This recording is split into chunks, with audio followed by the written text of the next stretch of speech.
இந்த தடவை 1000 கோடி எடுத்து வைங்கடா அப்படின்னு சொல்ற மாதிரி ஒரு குரூப்பு, ஒரு மாசான குரூப்பு ரெடி ஆகிட்டு வருது. இன்னும் 100 நாள் தான் இருக்கு. வேற எந்த படமும் நான் சொல்லல, கூலியை தாங்க சொல்றேன். நம்ம சூப்பர் ஸ்டார் ரஜினிகாந்தோட ஒரு மாசா, ஒரு வெறித்தனமா, ஒரு பட்டை கிளப்புற மாதிரி வருது. தேவா வந்து பேக் ஆன் த ட்ராக்னு சொல்லலாம்.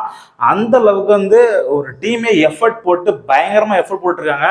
லோகேஷ் கனகராஜோட டைரக்ஷனாக இருக்கட்டும், நம்ம ரஜினி சாரோட ஸ்க்ரீன் பர்சன்ஸாக இருக்கட்டும், நம்ம அனிருத்தோட மியூசிக்காக இருக்கட்டும், ஒரு 3 டிராகன் சிம்பிளை தான் நம்ம வந்து கூலி படத்தில் பார்க்க போகிறோம். கண்டிப்பாக வெறித்தனமாக இருக்க போகுது.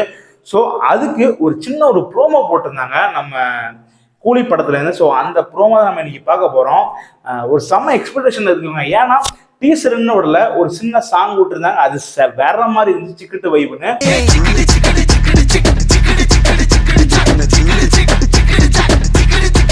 ஸோ இப்போ அந்த ப்ரோமோ விடுறாங்க. இதில் தான் நம்ம வந்து தலைவரை பார்க்க போகிறோம். என்ன இருக்கு, எப்படி இருக்கு, எதுவுமே தெரியல. கண்டிப்பாக பயங்கரமாக இருக்குது. ஸோ வாங்க டேரக்டாக வீடியோக்குள்ளே போயிடலாம்.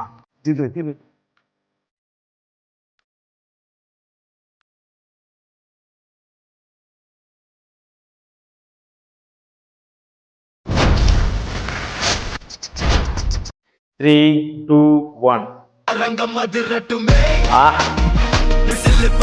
நாகார்ஜுனா, சத்யராஜ்.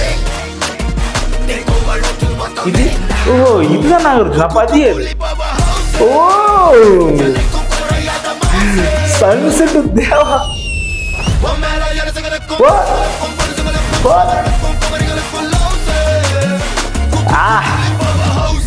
வேற மாதிரி இருந்துச்சு.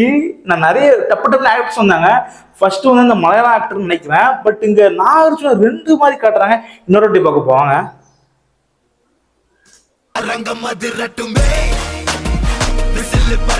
இது யாரு? சத்யராஜ். வேற மாதிரி இருக்கு.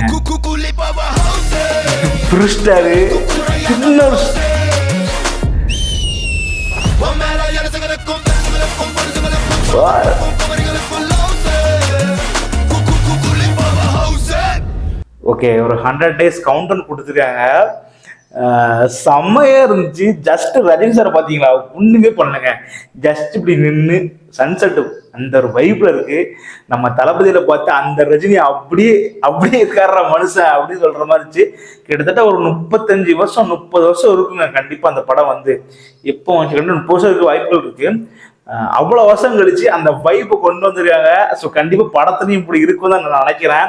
கண்டிப்பாக லோகேஷ் கனகராஜ் வந்து நமக்கு வந்து இது பண்ண மாட்டார். கண்டிப்பாக பயங்கரமாக இருக்கும்னு நினைக்கிறேன். நாகார்ஜுனா பார்த்தோம், ஷோபின் அவர் அந்த நம்ம மலையாளம் மஞ்சுமல் பாய்ஸ் நடிச்சிருப்பாங்க மலையாளம் ஆக்டர், அவர் இருக்காரு. சத்யராஜ் இருக்காரு. அந்த ஒரு யாரு அமீர் கானா? அமீர் கான் இப்படி இல்லையே கெட்டப்பு.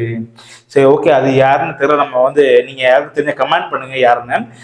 ஒரு தமிழ், தெலுங்கு, ஹிந்தி, கன்னடான்னு எல்லா ஒரு இண்டஸ்ட்ரியும் செம்ம ஒரு எக்ஸ்பெக்டேஷன் இருக்குது. இந்த படம் வந்து வரும்போதானே இந்த வைப் இருக்கும். நம்ம வந்து லியோவா இருக்கட்டும், விக்ரமா இருக்கட்டும், அந்த படம் வரதுக்கு முன்னாடி எக்ஸ்பெக்டேஷன் ஜாஸ்தியாச்சு. இதுல வந்து கொஞ்சம் கொஞ்சமா ஹைப் ஏற்றிட்டு இருக்காங்க டீம். இப்போ 100 நாள் இருக்கு. அதுக்கு ஒரு கவுண்டன் இப்படி விட்டுருக்காங்க. அனிருத்தோட மியூசிக் தான் வெறியா இருந்துச்சு. எப்பா வேற மாதிரி என் மியூசிக் பட்டையை கிளப்பிட்டு இந்த மியூசிக்கு வேற லெவல். அந்த வாய்ஸா இருக்கட்டும், அந்த பிஜிஎம்மா இருக்கட்டும், அந்த இடிஎம் மிக்ஸா இருக்கட்டும், வேற மாதிரி இருந்துச்சு. கண்டிப்பா பயங்கரமா இருக்கும்னு நினைக்கிறேன். கூலி கிட்டத்தட்ட அந்த ஒரு இந்த தொழிற்சங்கம் ஒரு அப்படி இது எக்ஸ்போர்ட் இம்போர்ட் அந்த மாதிரி கதையான்னு தெரியல. ஏன்னா எல்லாருமே இந்த ஹார்பர் சுற்றி தான் நடக்குமோன்னு தோணுது. ஏன்னா சாங்லேயுமே வந்து அந்த ஒரு ஹார்பர், அந்த சிக்கல் வந்து அந்த எல்லாருமே ஹார்பரில் வேலை பார்க்குற பசங்க, அந்த ஒரு கூட்டமாக இருந்து கூலி வேலை பார்க்குறவங்க அப்படி ஏதோ கொண்டு வராங்க கண்டிப்பாக நினைக்கிறேன். பைசா வசூலுங்க. இந்த ஒரு ஷாட்டுக்காகவே நான் படத்துக்கு போய் பார்ப்பேன், தியேட்டர்ல போய் பார்ப்பேன். அந்த அளவுக்கு ஒரு செம்ம ஷாட்டு இப்பவுமே விட்டுருக்காங்க. இன்னைக்கு என்னென்ன ஷாட்லாம் இருக்குன்னு தெரியலையே. டீசர் இனிமேல தான் வரும், ட்ரெய்லர் இனிமேல தான் வரும். எப்பா வேற மாதிரி சம்பவங்க. சரி, ஓகே ஃப்ரெண்ட்ஸ், இது இன்னும் வைப் எனக்குன்னு அடங்கதான். நான் மறுபடியும் பார்க்க போறேன். நீங்களும் போய் பாருங்க. கண்டிப்பா பயங்கரமா இருக்க போகுது. அனிருத்தோட மியூசிக் தான் பிளஸ்ஸாவே இருக்க போகுது. சரி, ஓகே ஃப்ரெண்ட்ஸ், இதே மாதிரி ஒரு செமையான வீடியோவில் நான் சந்திக்கிறேன். until then, bye.